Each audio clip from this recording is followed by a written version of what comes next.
Hey, so hi everyone, welcome back to this channel. So in this video, I'm gonna discuss the three problem of weekly contest 416, that is problem B, C, D. And as you know that problem C and D both are same only, so I'm gonna discuss the problem D directly rather than solving the both easy and as well as hard version. तो चलो सबसे पहले discuss करते हैं problem B and B binary search again.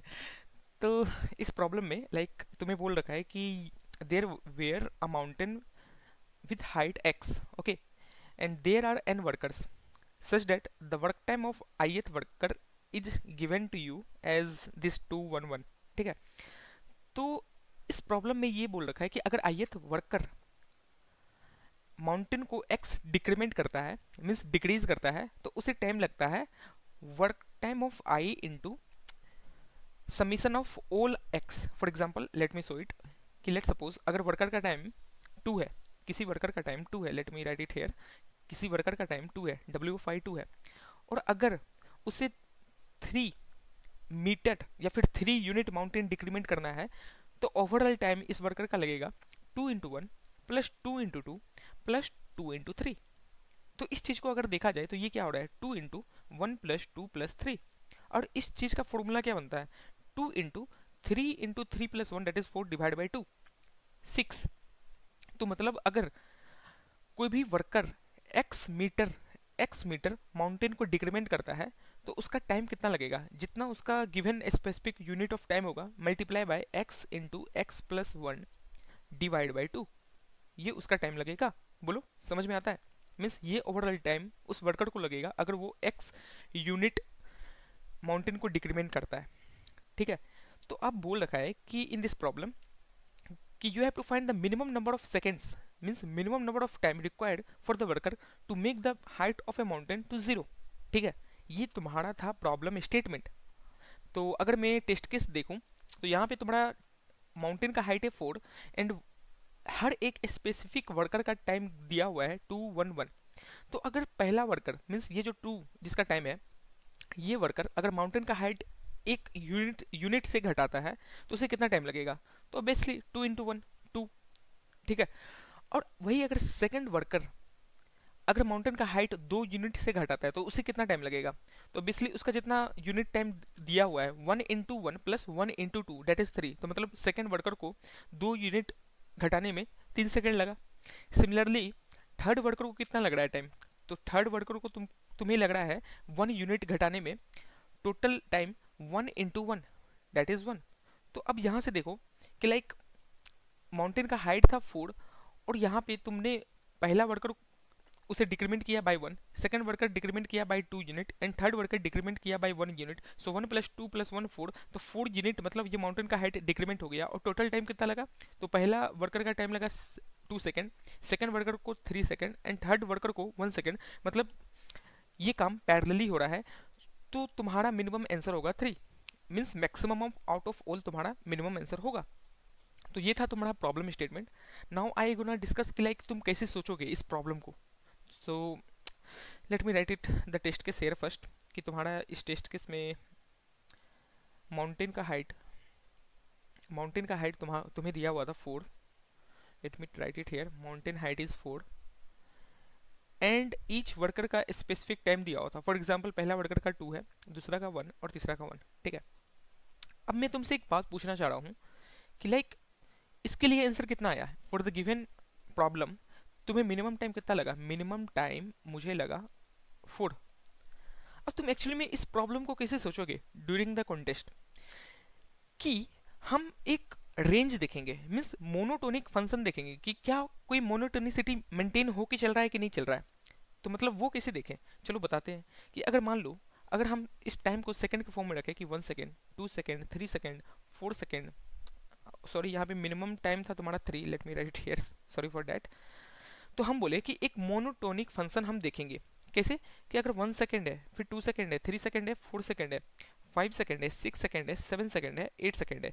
तो इस test case के लिए तुम्हारा आंसर आ रहा था 3, मतलब 3 पे ट्रू हो रहा था कि 3 सेकेंड में ये माउंटेन का हाइट हम जीरो कर सकते हैं. अच्छा, तो तुम खुद सोचो लॉजिकली कि क्या 4 सेकंड में हम इस माउंटेन का हाइट जीरो कर सकते हैं? तो ऑब्वियस सी बात है यार कि 3 सेकंड में अगर माउंटेन का हाइट जीरो हो रहा है तो 4 सेकंड में भी तो कर ही सकते हैं। तो इसके लिए भी ट्रू होगा। क्या 5 सेकंड में कर सकते हैं? हाँ यार, ऑब्वियस सी बात है कि जब 3 में तुम कर पा रहे हो तो 5 में भी करोगे ही करोगे। कि भाई कोई चीज़ तुम कम टाइम में कर रहे हो तो ज़्यादा टाइम में भी तो करोगे ही ना। ऐसा तो नहीं है कि नहीं कर पाएंगे। तो मतलब इसके लिए भी ट्रू, 6 के लिए ट्रू, 7 के लिए ट्रू, इसी तरह इन्फिनिटी तक में सारा ट्रू हो जाएगा। बट 3 सेकंड पे कर पा रहे, क्या 2 सेकंड पे कर पाएंगे? तो नहीं, फॉल्स, क्योंकि there will be no any option to decrement the height of mountain to zero. तो 2 के लिए फॉल्स हो जाएगा। सिमिलरली 1 के लिए भी फॉल्स हो जाएगा। तो मतलब ये तुमको मोनोटोनिक फंक्शन क्या दिखा कि starting false false false false से हो रहा था और लास्ट में फिर ट्रू ट्रू ट्रू ट्रू होने लगा। तो ये जो बैरियर पॉइंट बना, तो हमको इस वैल्यू को निकालना है। तो यहाँ से हमको दिखा कि अच्छा, इस प्रॉब्लम में मैंने मोनोटोनिक फंक्शन लग रहा है। और किस चीज़ पे लग रहा है मोनोटोनिक फंक्शन? टाइम पे लग रहा है। तुम्हारा टाइम एक मोनोटोनिक फंक्शन बन गया जो मुझे फाइनली आउटपुट करना है। ठीक है। बट भैया अब इस चीज़ को हम निकालेंगे कैसे? इस चीज़ को हम निकालेंगे कैसे? तो इस चीज़ को निकालने के लिए हम लगाएंगे बाइनरी सर्च। बाइनरी सर्च में क्या लेंगे? बाइनरी सर्च में लेंगे लो इजिकल टू जीरो, कि मिनिमम टाइम चलो जीरो मान के चलते हैं कि जीरो में ही सारा खत्म हो गया, माउंटेन का हाइट जीरो हो गया। और maximum height means maximum high लेके चलेंगे। तुम खुद बताओ कितना लेके चलोगे? जब तुमको कॉन्टेस्ट में कुछ ना समझ में आए कि हाई कितना लेके चलेंगे तो इन्फिनिटी ले लेना। अब इन्फिनिटी हम कैसे रिप्रेजेंट करेंगे? 10⁻18। जब कॉन्टेस्ट में तुम्हें कुछ ना समझ में आए तो इन्फिनिटी लेके चलना। बट अगर तुम्हें स्मार्ट बनना है कि लाइक नहीं, मैं ऑप्टिमल लेके चलूंगा हाइट, तो उसके लिए क्या करेंगे? तो उसके लिए तुम यहाँ पे कॉन्स्टेंट्स देखो, प्रॉब्लम में कितना कॉन्स्टेंट्स दिया हुआ है। फॉर एग्जाम्पल अगर तुम देखोगे माउंटेन का हाइट है 10⁻5 मैक्सिमम हाइट, और वर्कर का टाइम मैक्सिमम टू मैक्सिमम 10⁻6 है। तो इस दोनों से अब आइडिया लगाओ कि लाइक तुम्हारा मैक्सिमम टाइम क्या बन सकता है, मैक्सिमम टू मैक्सिमम, जिससे सारा काम हो जाए। तो इसके लिए हम क्या कर रहे हैं कि लाइक चलो हम हाई निकालते हैं। कि अगर मान के चलते कि माउंटेन का हाइट मैक्सिमम टू मैक्सिमम 10⁻5 दे रखा होगा, और वर्कर का टाइम मैक्सिमम टू मैक्सिमम 10⁻6 दे रखा होगा, और मेरा एक ही वर्कर है, तो इसके लिए कितना टाइम लगेगा टोटल माउंटेन को डिक्रीमेंट करने के लिए? तो फॉर्मूला वही था कि 10�6 जो कि वर्कर का टाइम था, और कितना हाइट को डिक्रीमेंट करना है? 10⁻5 को जीरो करना है। तो 10⁻5 इंटू 10⁻5 प्लस 1 डिवाइड बाई 2, तो ये कितना जाएगा? All around 10⁻6 16। तो मतलब इससे क्या समझे कि मेरा हाई मैक्सिमम टू मैक्सिमम 10⁻16 जाएगा। तो इसलिए बोले कि अगर लाइक तुम्हें कॉन्टेस्ट में जल्दी करना है, ये सब कैलकुलेट नहीं करना है, तो maximum low infinity that is 10⁻18। But अगर तुम्हें निकालना है कि लाइक मेरा मैक्सिमम हाइट कितना जा सकता है, तो ये तुम बेस केस रखो कि मैक्सिमम हाइट 10/5 दिया हुआ है। एंड अगर हम 1 लें और WT दैट वर्कर का स्पेसिफिक टाइम 10/6 लेंगे, तो मैक्सिमम टाइम कितना जाएगा? तो यहाँ से दिखा मुझे 10/16। तो मतलब हम हाई को रखेंगे 10⁻16।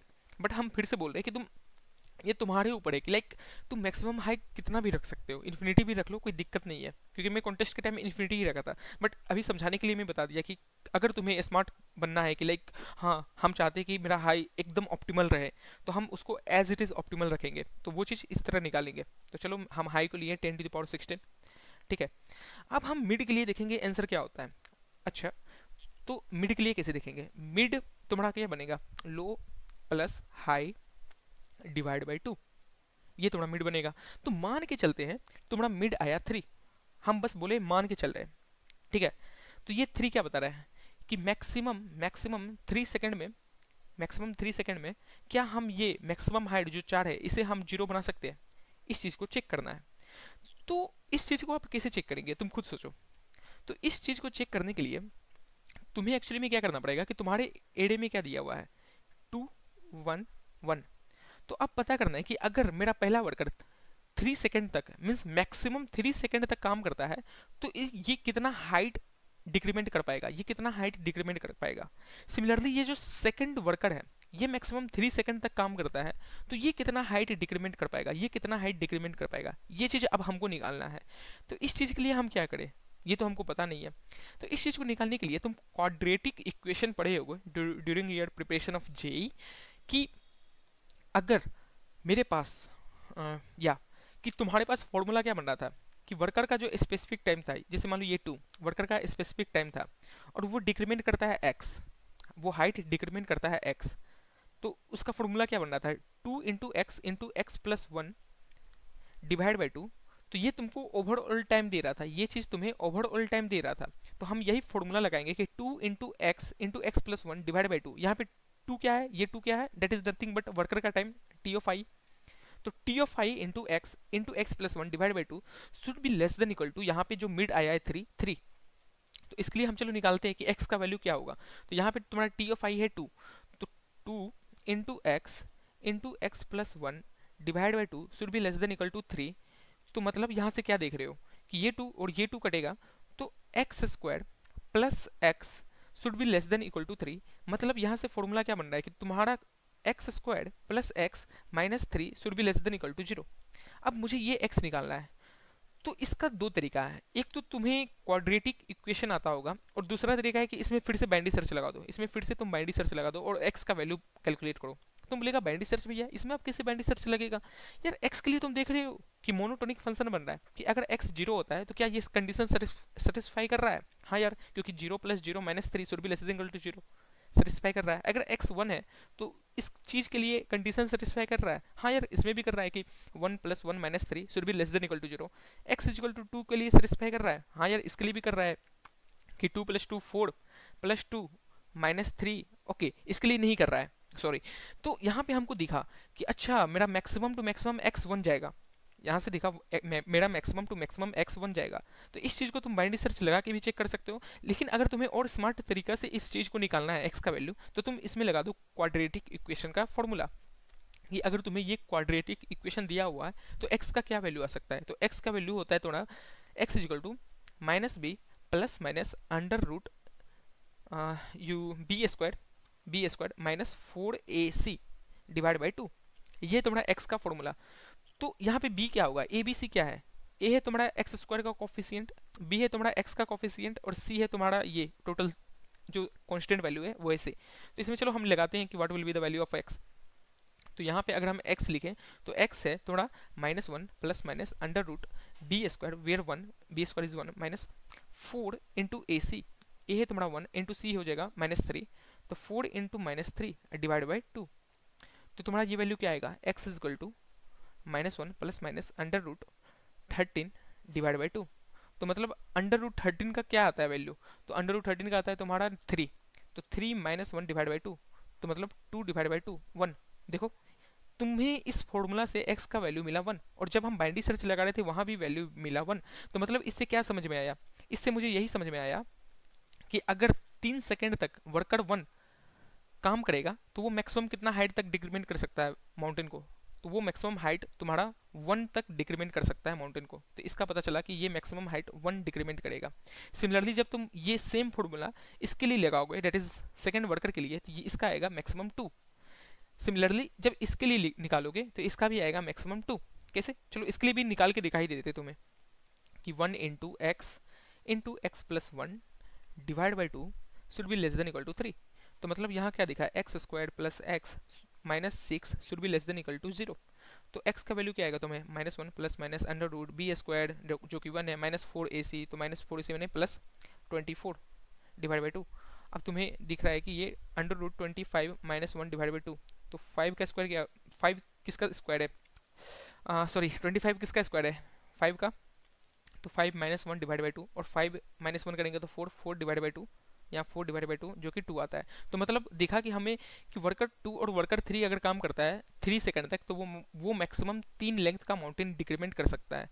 तो अब इसका ओवरऑल सम देखते हैं कि ये पहला वर्कर 3 सेकंड में 1 लेंथ डिक्रीमेंट किया, दूसरा वर्कर 3 सेकंड में 2 लेंथ, और तीसरा वर्कर 3 सेकंड में 2 लेंथ। तो इसका ओवरऑल सम मिला मुझे 5। तो मतलब मैक्सिमम 5 लेंथ का माउंटेन हम डिक्रीमेंट कर सकते हैं अगर तीनों वर्कर पैरेलली काम किया 3 सेकंड तक। तो मेरा माउंटेन का हाइट एक्चुअली कितना है 4, तो मतलब 5 डिक्रीमेंट कर सकते हैं 3 सेकंड में, तो 4 भी डिक्रीमेंट कर ही सकते हैं। तो इससे क्या पता चला कि मेरा मैक्सिमम, मेरा मतलब 3 सेकंड के लिए अगर मिड 3 आएगा तो इसके लिए आंसर होगा ट्रू, कि हाँ यार 3 सेकंड के लिए कर सकते हैं। चलो सेम चीज़ अगर हम 2 सेकंड लेते हैं, कि मान लो अब हम 3 सेकंड के लिए आंसर ट्रू आया, तो बाइनरी सर्च में क्या लगाते हैं कि हाई को चेंज करो अब मिड -1 में, क्योंकि यार हम क्या चाह रहे हैं कि मिनिमम टू मिनिमम टाइम में हो जाए सारा काम। तो ये जब हम हाई को 3 - 1 किए तो आया हाई 2। और इस बार चलो हम ट्राई करते हैं कि लाइक तुम्हारा मिड आया लो प्लस हाई, जब तुम लो को अपडेट किया हाई को अपडेट किया, और इस बार तुम्हारा मिड आया 2 यूनिट ऑफ टाइम। तो क्या 2 यूनिट ऑफ टाइम में हम ये डिक्रीमेंट कर सकते हैं 4 यूनिट ऑफ माउंटेन को। तो इसके लिए जब तुम चेक करोगे तो इसका वैल्यू जिससे ओवरऑल जो सम आएगा उसका वैल्यू तुम्हें लेस देन 4 आएगा, तो मतलब नहीं कर सकते। अब क्योंकि नहीं कर सकते हैं तो तुम्हें आउटपुट करना है कि ये गिवन 2 यूनिट ऑफ टाइम के लिए तुम्हारा आंसर हो जाएगा फॉल्स। तो इस तरह तुम जब बाइनरी सर्च लगाओगे लो से हाई के बीच में तो तुम्हें ये ऑप्टिमल आंसर मिल जाएगा 3 सेकंड, और तुम्हें आउटपुट करना है 3 सेकंड। बस ये इतना सिंपल था, समझे? तो एक बार मैं इसका कोड दिखाता हूँ, कोड भी काफ़ी ईजी है। Let me show you my code. कि मैं सबसे पहले एल लिया हूँ 0, आर लिया हूँ 10^16 और आंसर आर माना हूँ। मीन्स हम मान के चले कि आंसर अभी टाइम मेरा maximum means minimum time infinity मान के चले हैं, 10^16 मान के चले हैं। फिर हम मिड निकाले L+R/2 और ये सम है कि लाइक पहला वर्कर कितना माउंटेन डिक्रीमेंट किया, दूसरा वर्कर कितना माउंटेन डिक्रीमेंट किया। अगर ये सम तुम्हारा माउंटेन का हाइट से बड़ा या बराबर है तो मतलब इस मिड के लिए तुम्हारा आंसर एग्जिस्ट कर रहा है। और अगर सम का value less than mountain height है तो इस मिड के लिए आंसर एग्जिस्ट नहीं कर रहा है। तो क्योंकि अगर मिड के लिए आंसर एग्जिस्ट कर रहा है तो हम आर को मिड -1 के लिए चेक करेंगे, समझा? और वही अगर सम का value less than mountain height है तो हम एल को मिड +1 पे जाके चेक करेंगे आंसर। अब बात आती है कि ये चीज हम कैसे निकाले। तो यहाँ पे हम वैल निकाले हैं, दैट इज जो तुम्हारा फॉर्मूला था -b + -√b² - 4ac। तो ये 4ac इस वैल में है, ठीक है? तो यही 4ac का वैल्यू निकाले हैं, फिर उसमें +1 किए हैं क्योंकि वो क्या हो रहा था -b + -√b² - 4ac, और b² हमेशा थोड़ा 1 आ रहा था तो वही इसलिए हम +1 किए यहाँ पे। और वैल का वैल्यू निकाले क्योंकि ये चीज़ स्क्वायर रूट में आना था तो वैल को फिर स्क्वायर रूट में वैल रखे हैं और फिर वैल में -a कर रहे हैं, दैट इज वैल -1। और फिर वैल को डिवाइड बाई 2 कर रहे हैं क्योंकि फॉर्मूला तुम्हारा क्या था, डिवाइड बाई 2a, a था 1 तो डिवाइड बाई 2 कर रहे हैं। और हम सम में ऐड कर रहे हैं कि ये जितना हाइट मिला है इसे तुम सम में ऐड करो कि मैक्सिमम ऑफ 0, वैल, ठीक है? फिर हम देख रहे हैं कि सम का वैल्यू अगर माउंटेन हाइट से बड़ा है तो एज इट इज कि आंसर उधर एग्जिस्ट करता है, तुम आंसर को मिड रखो और आर को मिड -1 के लिए चेक करो, और अगर ऐसा नहीं है तो एल को मिड +1 से चेक करो। बस इतना सिंपल था तुम्हारा ये problem B. Now let's move to the problem C and D, ठीक है? तो देखो प्रॉब्लम सी और डी में क्या बोल रहा था कि you will be given a string, ये स्ट्रिंग दिया होगा और तुम्हें बताना है कि लाइक कितना सब स्ट्रिंग जो है गिवन सेकेंड स्ट्रिंग का लाइक सफल है। फॉर एग्जाम्पल कि अगर हम दोनों को सफल कर दें तो इसमें एक ये प्रीफिक्स बना सकते हैं। मीन्स ऐसा समझो कि like let me write it here ABC या एंड ABC। तो तुम्हारा सेकेंड टेस्ट केस में you will be given 2 string S1 and S2, S1 जिसका वैल्यू है ABC and the second string S2 is ABC। Now you have to tell how many substring are there such that कि उसमें उस substring में हम अगर सफल करें तो उसका प्रीफिक्स ये ABC बन जाए।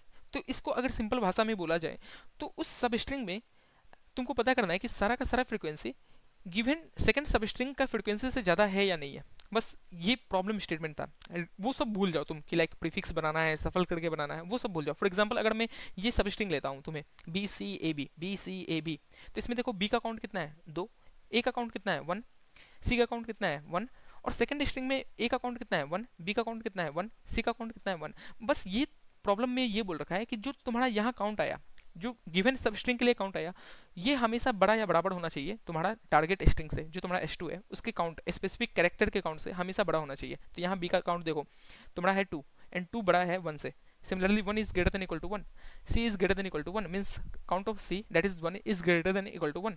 तो ये था तुम्हारा problem statement. Now you have to tell like how many substring are there such that कि ये कंडीशन फुलफिल हो रहा। ठीक है, बढ़िया है। तो इस चीज़ को कैसे करें?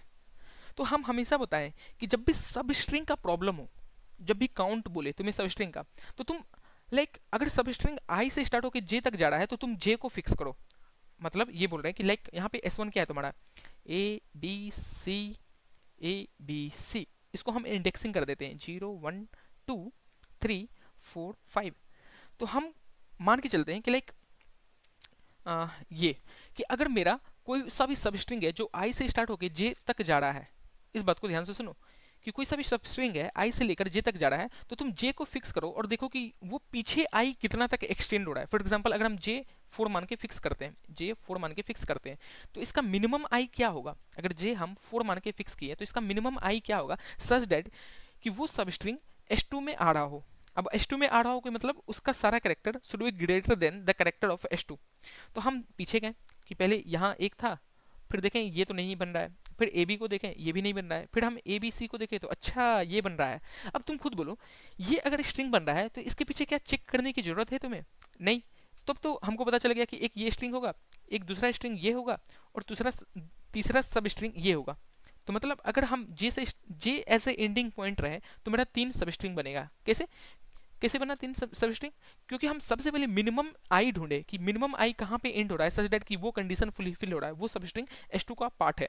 तो मिनिमम आई मिला 2, मिनिमम आई मिला 2, तो मतलब 3 सब स्ट्रिंग बनेगा। एक तो ये खुद, एक इसके एक पीछे, और एक इसके 2 पीछे। तो मतलब हमको जो भी इंडेक्स आई मिलेगा मिनिमम, हम अपने आंसर में ऐड ऑन कर देंगे i+1, क्योंकि ये जीरो बेस्ड इंडेक्सिंग है, तो हम अपने आंसर में ऐड ऑन कर देंगे answer plus is equal to i+1। तो यहाँ पे answer plus is equal to 2 + 1 3 बन जाएगा। तो मतलब एक सब स्ट्रिंग ये, एक सब स्ट्रिंग ये, और एक सब स्ट्रिंग ये।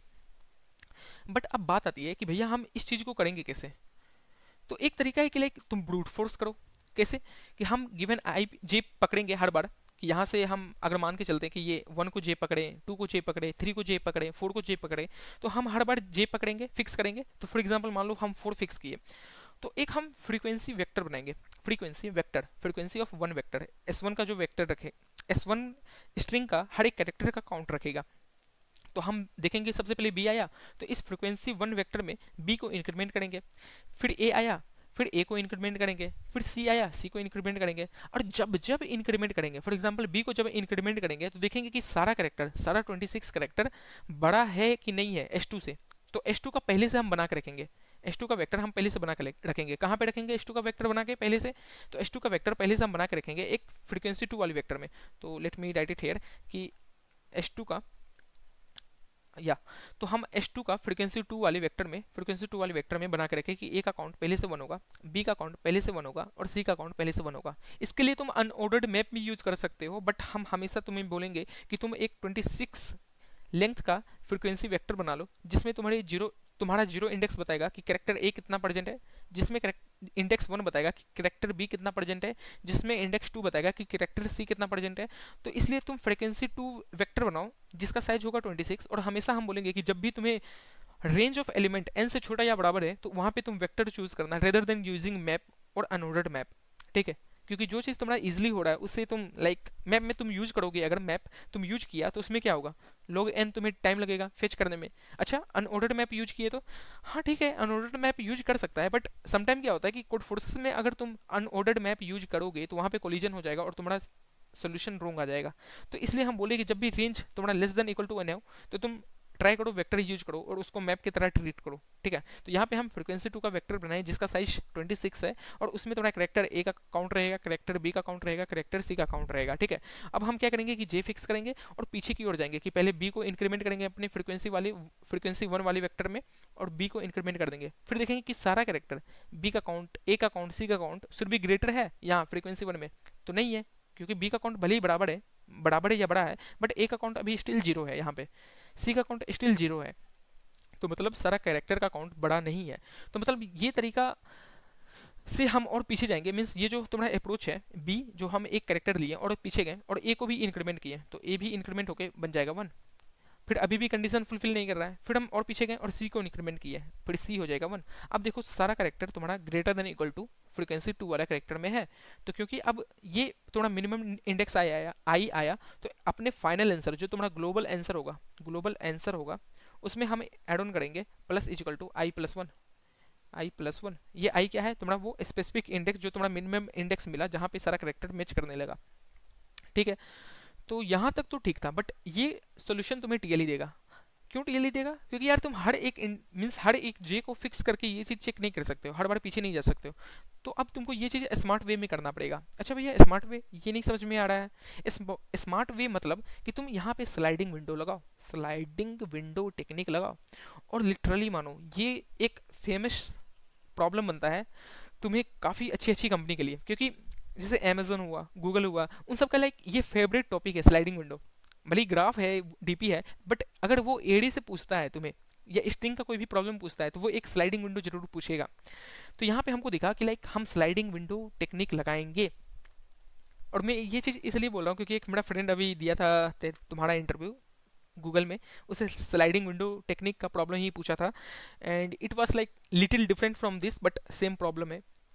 तो चलो अब इसमें डिस्कस करते हैं कि लाइक तुम स्लाइडिंग विंडो टेक्निक कैसे लगाओगे। तो स्लाइडिंग विंडो टेक्निक हम ऐसे लगाएंगे कि सबसे पहला विंडो हम पिक करेंगे, सबसे पहला विंडो हम पूछेंगे कि लाइक सबसे पहला विंडो मुझे कहाँ मिला। तो आई को हम जीरो रखेंगे, आई को हम जीरो रखें और जे को भी हम जीरो रखेंगे, और अपनी फ्रीक्वेंसी वन वाली वेक्टर में इंक्रीमेंट करेंगे कैरेक्टर। तो फ्रीक्वेंसी वन वाले वेक्टर में जे पे क्या है, कैरेक्टर ए है, तो जे को हम इंक्रीमेंट करेंगे, मीन्स जो फ्रीक्वेंसी वन में कैरेक्टर है उसको हम इंक्रीमेंट करेंगे, तो ए का काउंट बन जाएगा वन। अब देखेंगे कि सारा कैरेक्टर अभी मैच हुआ, मीन्स फ्रीक्वेंसी वन में सारा कैरेक्टर का काउंट फ्रीक्वेंसी टू वाले कैरेक्टर का काउंट से ज़्यादा या बराबर है, नहीं है। तो क्योंकि नहीं है तो हमको और आगे जाना पड़ेगा। तो और आगे जाना पड़ेगा, इसका मतलब क्या समझ रहे हो कि ये जे को अब हम इंक्रीमेंट करके वन पे भेज देंगे, ये जे अब वन पे चला जाएगा। अब क्योंकि जे वन पे चला गया, मेरा आई एज इट इज़ वही है, तो फिर हम बी के लिए चेक करेंगे, ये करेक्टर बी के लिए कि जे अब वन पे गया है तो वहाँ मुझे नया करेक्टर इनकाउंटर हुआ, तो बी को इंक्रीमेंट करेंगे तो बी का काउंट बन जाएगा वन। फिर सेम चीज़ देखेंगे, ये सेम चीज़ कि सारा का सारा करेक्टर का काउंट फ्रीक्वेंसी टू के करेक्टर का काउंट से बड़ा या बराबर है, अभी भी नहीं है। फिर से हमको जे और इंक्रीमेंट करना पड़ेगा, तो हम जे को और इंक्रीमेंट करके जे को इंडेक्स टू पे ले गए। फिर यहाँ पे मुझे करेक्टर सी मिला, फिर सी का काउंट हम इंक्रीमेंट करेंगे। तो अभी मतलब हम स्लाइडिंग विंडो में ये विंडो देख रहे हैं, ये विंडो तक पहुंचे हैं। तो इस विंडो में हमको दिखा कि अब फ्रीक्वेंसी ऑफ वन में जितना भी करेक्टर है उसका count greater than equal to frequency of two के करेक्टर के बराबर है। तो इसका मतलब ये है कि ये विंडो एक आंसर है, ये विंडो एक मेरा आंसर है। अब क्योंकि ये विंडो मेरा एक आंसर है तो हम अपने ग्लोबल आंसर में क्या ऐड करेंगे, ग्लोबल आंसर में क्या ऐड करेंगे, हम क्या बोले थे कि सबसे मिनिमम, ये पीछे की ओर जो सबसे मिनिमम आई मिला होगा वो प्लस वन। तो मिनिमम आई है अभी तुम्हारा जीरो पे, तो तुम ऐड ऑन करोगे अपने ग्लोबल आंसर में zero plus one that is one. Global answer में हम ऐड ऑन किए I plus one that is one, ठीक है। अब मेरा जब हम वाइल लूप चलाएंगे तो इस स्लाइडिंग विंडो को और बढ़ाएंगे, इस स्लाइडिंग विंडो को और बढ़ाएंगे। तो इस स्लाइडिंग विंडो को हम बढ़ाए जे को थ्री पे, जे को थ्री पे। तो जे को जब थ्री पे इंक्रीमेंट किए तो ये विंडो यहाँ से लेकर यहाँ तक स्ट्रेच हो गया। वहाँ पे इंडेक्स थ्री पे मुझे करेक्टर मिला ए, तो उस एक करेक्टर को फिर से इंक्रीमेंट करेंगे तो वो करेक्टर मिला मुझे टू, मीन्स ए का काउंट हो गया टू। अब हम देखें कि क्या ये बड़ा या बराबर है तुम्हारा फ्रीक्वेंसी टू ऑफ करेक्टर से। तो हाँ यार, ये बड़ा या बराबर है फ्रीक्वेंसी ऑफ टू वाले जो वेक्टर है उससे। तो मतलब ये विंडो फुलफिल कर रहा है। बट हम तुम्हें क्या बोले थे कि तुम्हें मिनिमम आई पिकअप करना है, मिनिमम आई तुम्हें पिकअप करना है, मतलब मिनिमम आई तुम्हें यहाँ मिल रहा है तो तुम इस आई को इंक्रीमेंट करके घटाओ, ये सारा करेक्टर घटाओ और ये आई पिकअप करो। तो मतलब यहाँ से हम ये समझे, इस स्लाइडिंग विंडो टेक्निक से ये समझे कि हम जे को बढ़ाते रहेंगे, बट जिस जे पे तुम्हारा फ्रीक्वेंसी ऑफ वन का कैरेक्टर, हर एक character greater than equal to frequency of two वाले हर एक कैरेक्टर के बराबर है, तो हम उस टाइम इस आई को इंक्रीमेंट करके एक मिनिमम आई की तरफ जाएंगे। मीन्स ये जो वो आई जो कि जे से करीब हो उसके तरफ जाएंगे, क्योंकि हम क्या बोले थे कि हर एक जे के लिए तुम्हें वो आई पिकअप करना है, वो नियरेस्ट आई पिकअप करना है जिसके लिए कंडीशन फुलफिल कर रहा है। तो हम क्या किए, यहाँ पे जे थ्री लिए, ठीक है, जे थ्री लिए और आई को इस बार इंक्रीमेंट किए, आई को वन की तरफ। आई को जब वन की तरफ इंक्रीमेंट किए तो मतलब जीरो पे जो करेक्टर था आई का उसे डिक्रीमेंट भी करना पड़ेगा। तो वहाँ पे करेक्टर ए है उसे हम डिक्रीमेंट किए, तो यहाँ करेक्टर ए का काउंट बन जाएगा तुम्हें वन। अब वो आई वन पे आया तो तुम्हारा फ्रीक्वेंसी वन वाले वेक्टर में सारा काउंट देखो, ए का वन है, बी का वन है, सी का वन है, जो कि greater than equal to frequency two के करेक्टर के बराबर है। मतलब ये सेकंड स्लाइडिंग विंडो, ये सेकंड विंडो तुम्हारा मिनिमम इस रेंज में आ रहा है कि लाइक आई नियरेस्ट हो। तो तुम लेगा भैया आप आई को और आगे चेक नहीं करेंगे, हाँ यार तुम करो। बट जब हम चेक करने जाएंगे तो देखेंगे कि बी का काउंट जीरो बन जाएगा, क्योंकि बी इंडेक्स वन पे है तो बी का काउंट जीरो बन जाएगा, जिससे तुम ये समझ रहे हो कि फ्रीक्वेंसी ऑफ वन में तुम्हारा count is less than frequency of two, इसलिए हम आगे चेक नहीं करेंगे और आई को एज इट इज वन पे रखेंगे।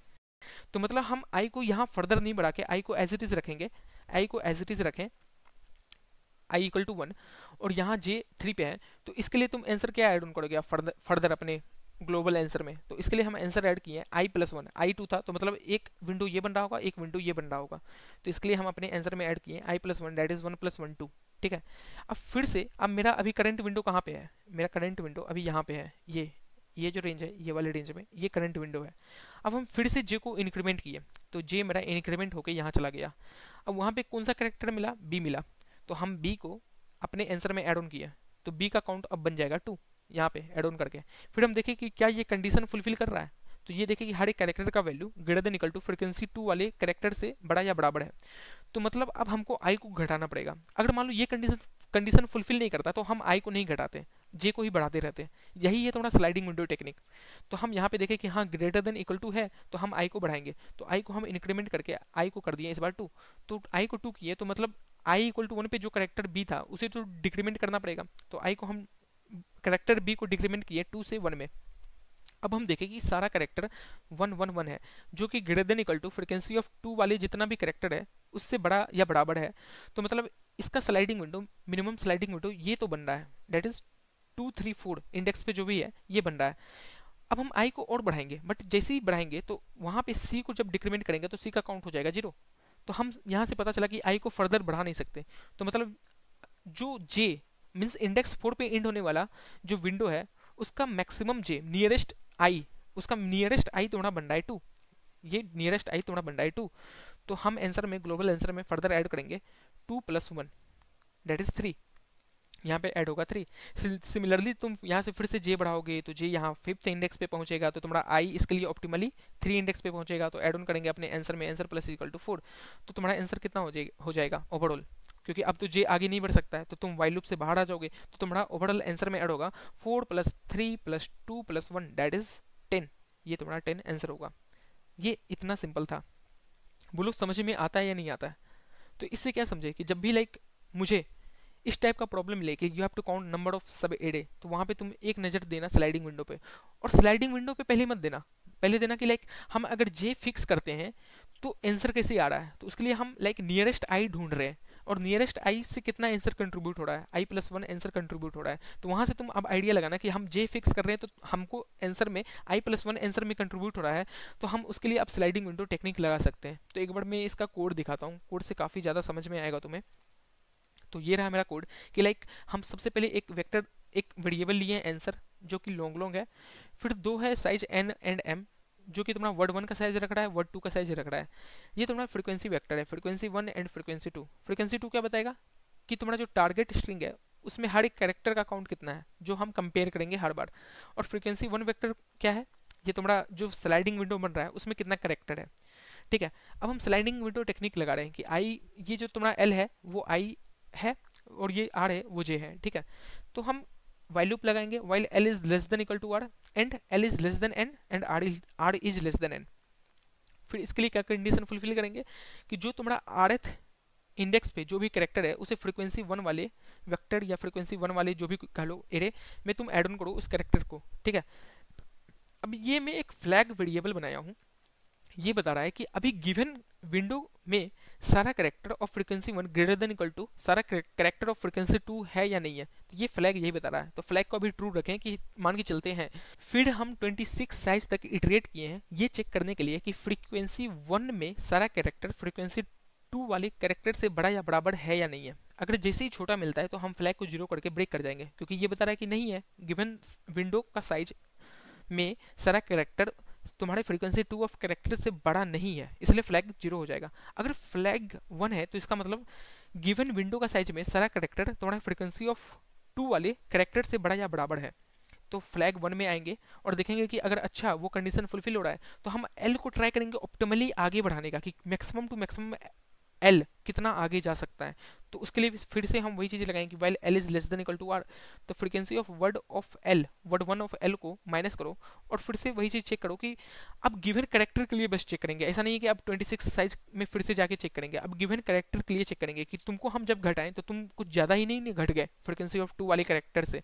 तो हम देख रहे हैं कि frequency 1 of word of L minus A is less than frequency 2 of word of L minus A, तो मतलब हम कुछ ज़्यादा ही घट गया है।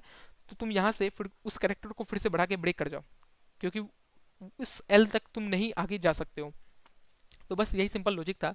तो ये चीज़, ये फ्लैग जब 1 होगा तो ये तुम्हारा ये चीज़, ये जो वाइल लूप लगा है ये तुम्हारा एल को ऑप्टिमली आगे ले आएगा। ठीक है, अब क्योंकि मेरा ये एल ऑप्टिमली आगे आ जाएगा तो हम आंसर में ऐड ऑन कर देंगे एल + 1। ठीक है, और आर को तो बढ़ाते रहेंगे क्योंकि हम स्लाइडिंग विंडो चेक कर रहे हैं कि पहले ये फिर ये फिर ये, तो आर को एज इट इज़ बढ़ाते रहेंगे एक एक विंडो आगे जाके। और फाइनली तुम्हें आंसर में रिटर्न करना है आंसर जो हम ग्लोबली बनाए थे तुम्हारा variable long long ans.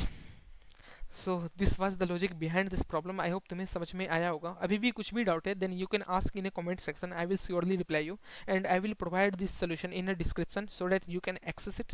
So thank you, have a nice day. मिलते हैं नेक्स्ट एडिटोरियल में। Thank you.